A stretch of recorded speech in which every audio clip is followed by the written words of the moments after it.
मोर प्रिय छात्र छात्री वृंद आज आमे दुईटी भग्नांश देइछि से भग्नांश दुई मध्यरु किए बृहत्तर सांगे सांगे आमे किपरि आखि पिंचड़ा के निर्णय करि परिबा ताहाकु मु बतई देबी। वर्तमान सपोज तमर दुईटी क्वेश्चन पड़िछि 3/4 और 5/7 मध्य किए बड़ सेहीपरि 7/8 और 9/3 मध्य किए बड़ 1/2 और 3/4 मध्य किए बड़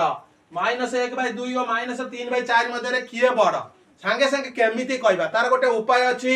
से उपायटी मु तुमको बतई देबी। प्रथमे मन रख दुईटी भग्नांश मध्य सान बड़ निर्णय करबा को हेले आमे कोन करंती ना भग्नांश दुई को समहर विशिष्ट भग्नांश रे परिणत करबा को पड़े।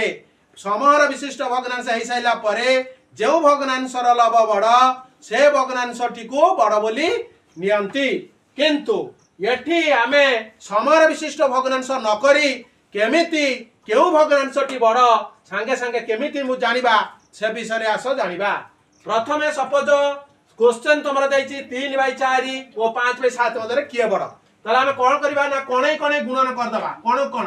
4 रे 5 गुण 5 20 एठी मन मन लिखिले 7 3 21 एठी मन मन लिखिले ताले पिले 21 बड़ ना 20 बड़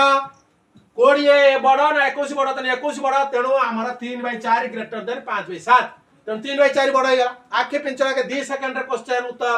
ठीक सही परी 7/8 और 9/3 मध्य किए बड़ 8 7 8 7 72 7 3 21 तेणु 72 बड़ तेणु ऑटोमेटिक 7/8 ठारू 9/3 बड़ तम संगे संगे कह देले से 1/2 और 3/4 मध्य किए बड़ कोणे कोणे हमें गुणन कर दबा कोण कोण 3 2 रे 3 गुणे 3 दुने 6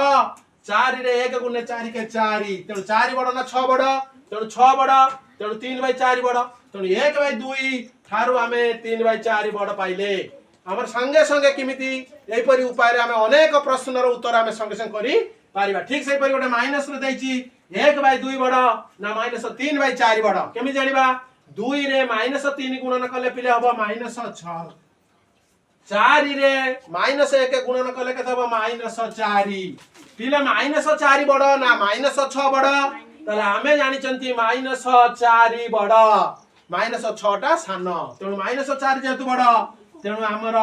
1/2 -1/2 ठारो -3/4 सान अटे अर्थ -1/2 बड़ अटे।